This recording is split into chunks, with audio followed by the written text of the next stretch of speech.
Today's podcast is brought to you by Audible.com. Get a free audiobook download and 30-day free trial at www.audibletrial.com/ChiroBusinessMojo.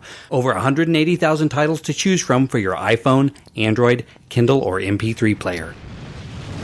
Welcome to the Chiro Business Mojo podcast, where we deconstruct the methods, marketing, and mindset of successful business people and chiropractors from around the world. And now your host, Dr. Richard Day.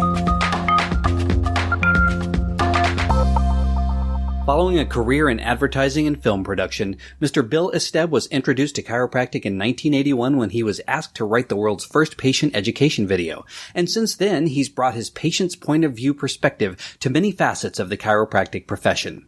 He has conducted over 50 in-office consultation and patient focus groups that have provided fodder for 10 books, several of which are used as texts at various chiropractic colleges. He's traveled over 1.4 million miles sharing his unique perspective with chiropractors around the world, and he currently serves as the creative director of Patient Media Incorporated and is the co-founder of PerfectPatients.com. Welcome, Mr. Bill Esteb. Well, thank you. Delighted to be here. I invite you to fill in any gaps in that bio. Well, I'd say that's pretty complete. Back in 1981, this whole newfangled thing called the VCR was a new tool, and the folks at Renaissance, Dr. Guy Riekman and Dr. Joseph Felicia, asked the film production company I was working with at the time to help create that first patient education video. And I began chiropractic care as basically a research project for that video series that ultimately starred Peter Graves and then later on Lauren Green and others. But I began chiropractic care on a non-symptomatic basis back in 1981, just to find out what this adjustment thing is all about, and just to see what I could do to better understand chiropractic. And today, I'm on my 9th chiropractor. So over those 36 some odd years of care. So that's kind of it. Very impressive. I want to shift into just talking to you about success in general. Do you have a favorite success quote? Oh, dear. Probably the one that resonates most with me. In fact, I find myself sharing it with others frequently, is the Zig Ziglar quote about the idea that you can have anything you want if you'll help enough other people get what they want. And you always have to help them first before you would ever get what you want, so that there's a delayed gratification piece to it. But mostly it's about serving others. So, I think that would probably be my success quote. I mean, but it's not something that I focus on very much. But it's something that I'm keenly aware of. And what that translates into is when I have a lull or when things aren't going well, I'll ask myself, who else can I serve? Or how else can I serve? And that helps me get back on track to make sure that we're putting the customer first, so to speak. I love that quote. I'll tell you what, that's one, the idea of service to others first was, I guess, not intuitive to me early on, and maybe not to most of us, simply because I think we're wired for survival in the wild as a species, and it's me, how can I make sure I survive? But over the years, I have learned that is absolutely true. You really give a lot. You get more back the more you give. Yeah, and, We sometimes get the cart before the horse. If we're having struggles with our income, we think we need to go get money. But what we really need to do is to go find some ways to serve people, because the money is an effect. And when you start mixing up cause with effect, that's when we get into trouble. Well, serving patients is what we like to do as chiropractors. And tell us about your company, Patient Media, and how that can help serve people. Well, Patient Media was basically originally envisioned as a way of creating the next generation of patient education tools. And so our whole company is basically set up to help chiropractors connect better with patients. And that means mostly patient education, but patient communications. Virtually every product, whether it be a brochure or a poster or a chart or a report tool, is designed to solve some type of communication or marketing challenge for the chiropractor. So that's really what we do. And when we really boil it all down, what we have come to learn is that we're actually in the doctor's success business, not necessarily the patient education business. The patient education is a means to a greater success. And, we frequently hear the old saw that, gosh, if patients knew what you knew, they would do what you do. And while that's not exactly true, because knowing and doing are two very different things, But we want to help chiropractors leverage their time and talent by being able to communicate key chiropractic principles in a powerful and memorable way. So that's really what the business is about. So, in looking at the materials, I know that you, for example, have engaged Kathy Mills-Chang to help write some of the Medicare-based brochures. Is that typical of the products that you carry? Are you engaging experts in this, or do you have a staff of writers? Or yourself? I do the writing, and so I collaborated with Kathy to make sure that we were hitting the marks when it comes to communicating Medicare principles to patients. And there from time to time is, we'll reach out to experts and consult. But that collaboration with Kathy is actually kind of a unique arrangement in many ways. Okay. Well, let me ask you this. Your job and what you do, it sounds like you come in contact with a lot of chiropractors. Yes. What would you say is the number one challenge facing them today? Is it patient communication, or is it something else? Well, patient communication is kind of the second part of the problem. I think probably the primary challenge facing most chiropractors, particularly today, as we see kind of a changing practice environment with, we're not too sure how this insurance thing is going to go, and Obamacare and high deductibles, and just kind of a changing financial environment. But I think the primary challenge that I see a lot of chiropractors facing is marketing. And and that's not advertising. Advertising is a subset of marketing, but it's becoming findable. It's recognizing how new patients choose chiropractors these days. And many chiropractors wanted a practice, but they found themselves in a small business and facing all of the challenges that small businesses face. And we become detached from that business focus because we don't call them customers, we call them patients. And then suddenly by just using that language, we think that patients are different than customers, but they're customers, and they're customers of a professional service and all the rest of it. But being able to be findable, to be able to differentiate yourself and be able to communicate the benefits of your practice or your particular style of chiropractic is really the biggest challenge that I see out there. I wholeheartedly agree with that. I often tell people that are just starting out as chiropractors is that you have more in common with a restaurant or a hotel or another service industry than you may think, because there is an end user, there is a patient/customer experience, and there's a relationship that grows over time. And I tell them, if you look at a restaurant you've recommended to someone, you're going to say that they had good prices, great service, and great food, and you're going to tell your friends and family about it. And if not, you're not going to tell so many people. So I really agree with what you're saying. Well, and it's even deeper than that, and the point being that it is the customer who decides whether you're good or not. It's not the credentials. It's not how many years you've been in practice. It's none of those sorts of things. It's not the super duper laser this or piece of equipment that. It's the patient, or in this particular vernacular, the customer, is who decides whether you're good or not, or even if you got it or not. And that's why making your practice patient-centric rather than adjustment-centric or equipment-centric or procedure-centric or even philosophically-centric is so crucial today. It's the customer who's in charge. So I think that ties in with what we talked about in the introduction. The materials you have at Patient Media are written from a patient point of view. Can you talk a little bit about what that means? Well, sure. Number one, it means, what are the questions, what are the issues, what are the concerns that a patient has, and my experience has been that many chiropractors lose touch with that, shall we say, beginner's mind that a patient has about after the first, trimester in chiropractic college.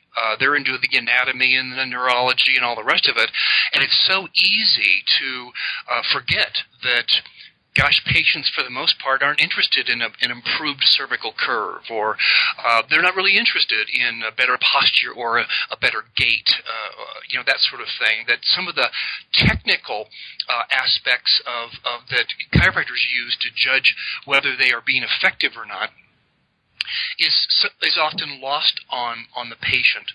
The other thing that I think we try to do from the patient's point of view is to be able to use language and strong, powerful graphics because we've become a visual culture so that you can communicate effectively, quickly, and memorably to a patient. And, probably one of the compromises that many, many chiropractors make in their practice is they spend far too much time talking. And like we're doing right now, is relatively ineffective. Patients can very easily feign interest and nod their head, and as you're going through the motions in front of the X-ray view box, they're thinking about whether they thawed enough hamburger for dinner, and you can't tell what's going on inside them when you're talking. So one of the things that we've tried to communicate in a powerful way is the importance of being, number one, a great listener, because that's the key to great communications, and number two, asking great questions. That way the patient's doing most of the talking, and they reveal their point of view. They reveal their wrong-headed beliefs. They reveal their worldview, or the impression they have about their health or their body or their future or their life. And so as much as you can get patients to speak, that's where the real breakthroughs in terms of creating connection actually occur. I agree. I see that in practice every day. One of the things I think that also does is give a patient a sense of control and ownership over a decision that you wanted them, or a conclusion you wanted them to reach.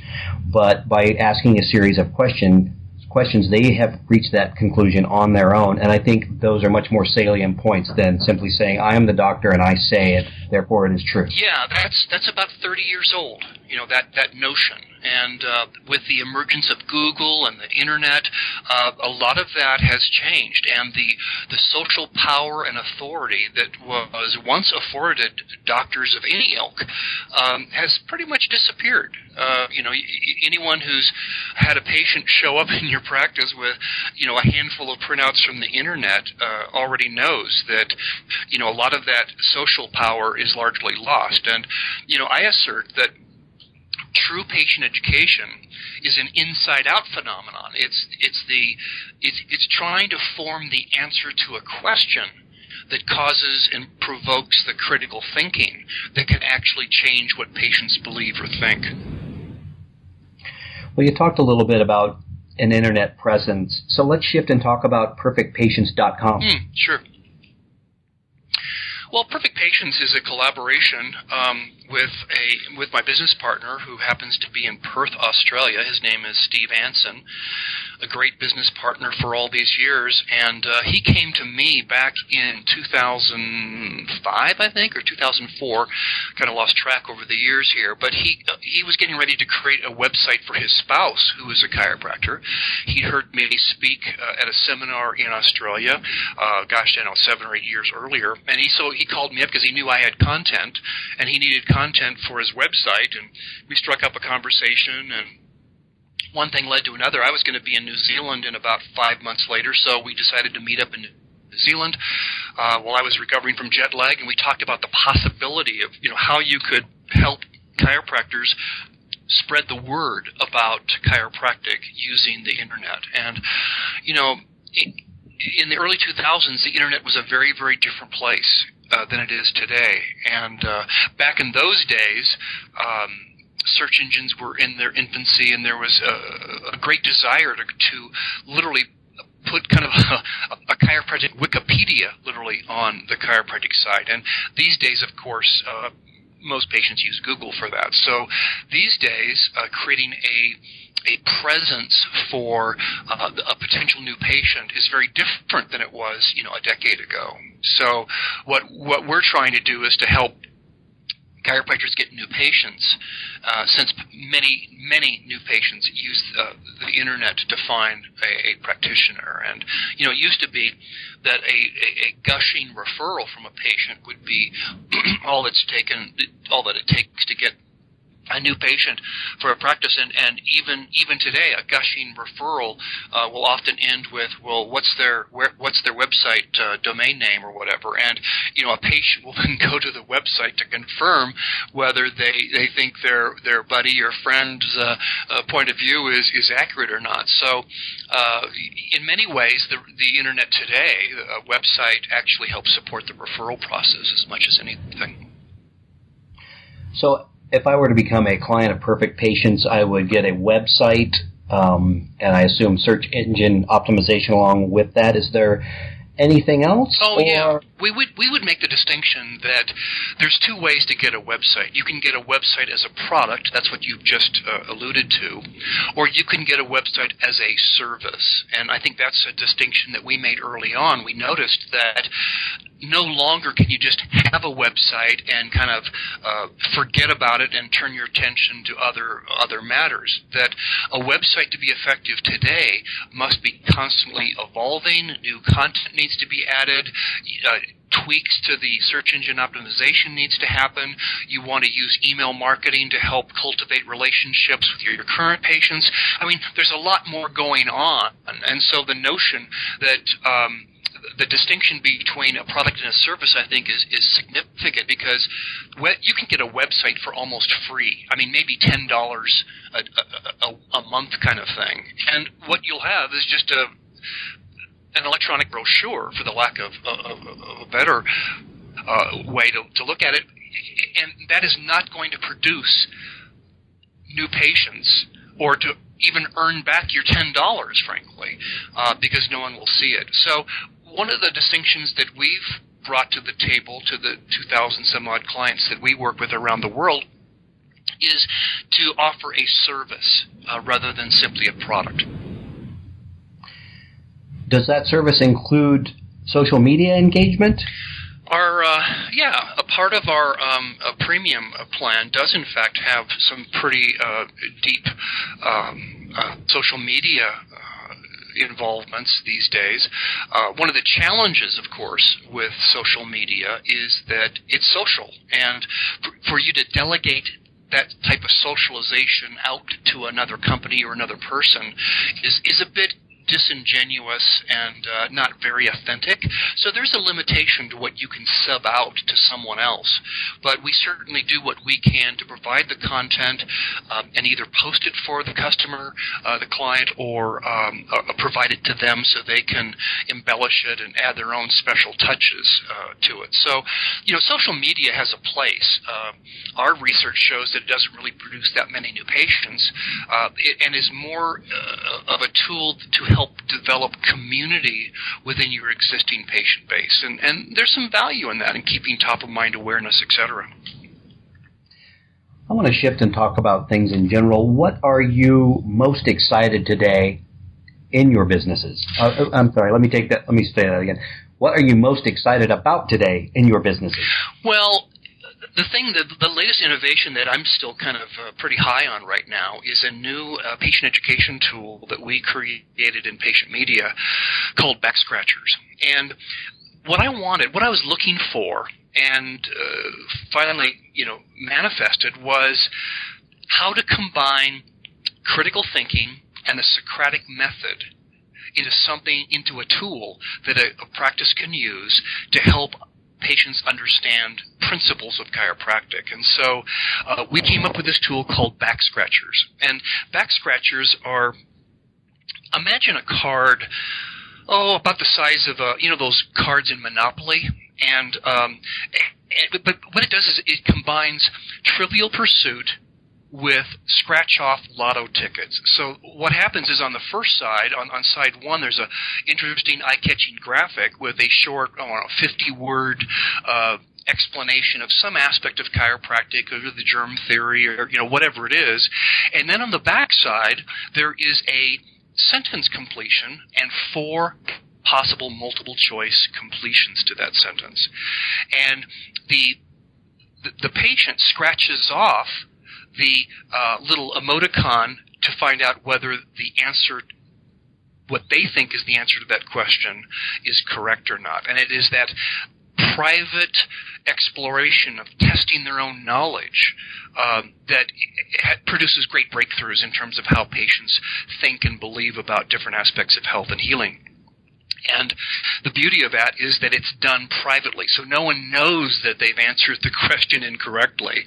But it does produce some great conversations in the adjusting rooms should a patient should they get it incorrect.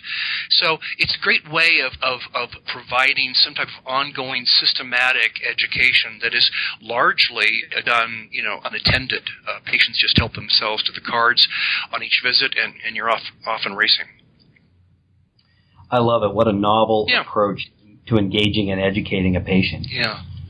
So that's pretty exciting, and that's a relatively new item. I've been thinking about how to do it for 15 years, and finally the technology kept caught up with it, and we were able to make it affordable. So that's taking off gangbusters. Well, what vision do you have for the future of that company and all of your companies? Well, it's twofold. I mean, the first thing is, if there's something worse than a patient who is suffering, it's the chiropractor who is suffering.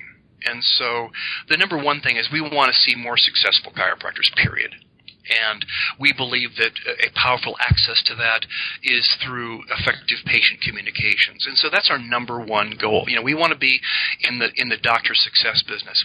The second, kind of supplementary or secondary goal or vision would be, how do we grow the profession? How do we help more people see the wisdom of safe and natural chiropractic care over the instant gratification, linear, mechanistic, outside-in, allopathic view that is, permeates our culture. So that's kind of the secondary goal. But, the way you lift up the profession is you lift up the individual chiropractor. And so that's our primary vision, is just to create more successful chiropractors who are having fun, creating significance, feeling like they're making a difference in the world. And that's really what it's all about. I want to shift here. We're running short of time getting near the end of the interview. Just a couple more questions. What, if anything, was holding you back from becoming successful? Well, I think the same thing that holds everyone back, and that is self-limiting beliefs. Imagining something is true when it's not, or thinking that something works in a particular way when it in fact doesn't. And so when we believe something and we act as if that belief is true, all kinds of mischief can happen as a result of it. So I think the biggest thing for me in terms of quote-unquote success, however you want to measure it, and certainly I don't measure it in financial terms, but is a shedding process. I've often asserted that becoming successful is about getting rid of untruth in your life, things that aren't true, things that seem true but aren't.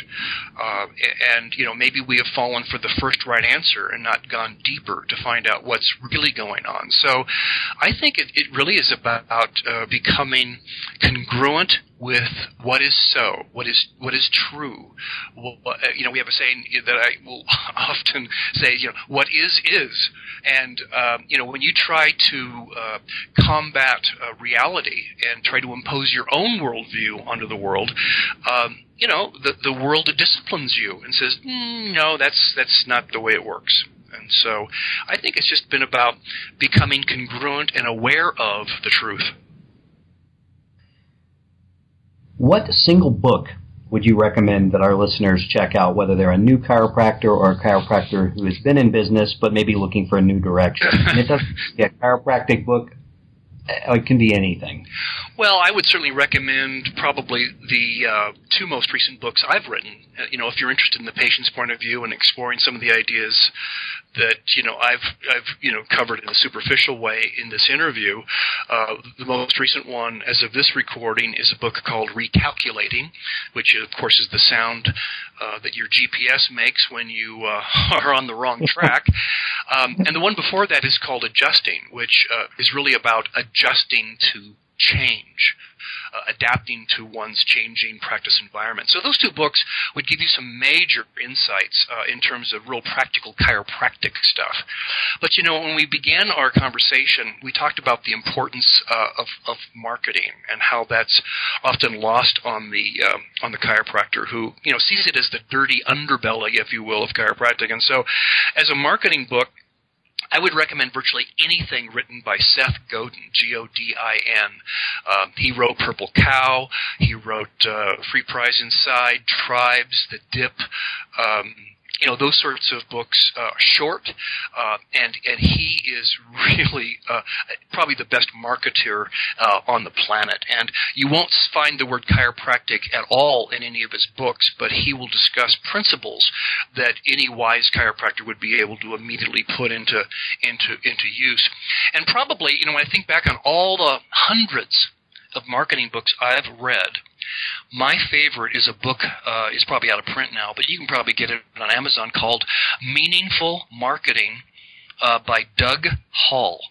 And this is a book that I have read several times, and as I just peruse through it, I see that I've written comments and notations on just about every single page because it includes practical ideas about what you could do. It's not just philosophical stuff. It's, here's what one company did to do this, this, and this. And it's just one-page things that would be incredibly practical for any practitioner who wants to, grow their practice and make a ruckus.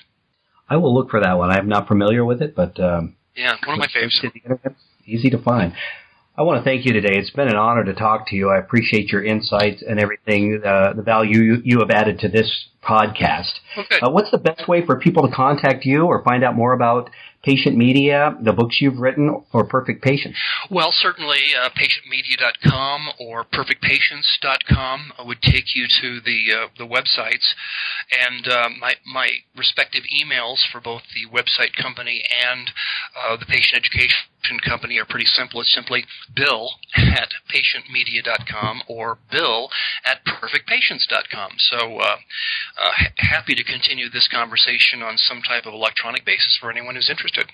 Well, thanks again so much for your time today. We really appreciate it. And thank you. Psst. Hey, this is Dr. Day. I hope you are enjoying the show. If you are, please do us a favor and jump on over to iTunes to subscribe, rate, and review. Thanks. Thanks for listening to the Chiro Business Mojo podcast at www.chirobusinessmojo.com.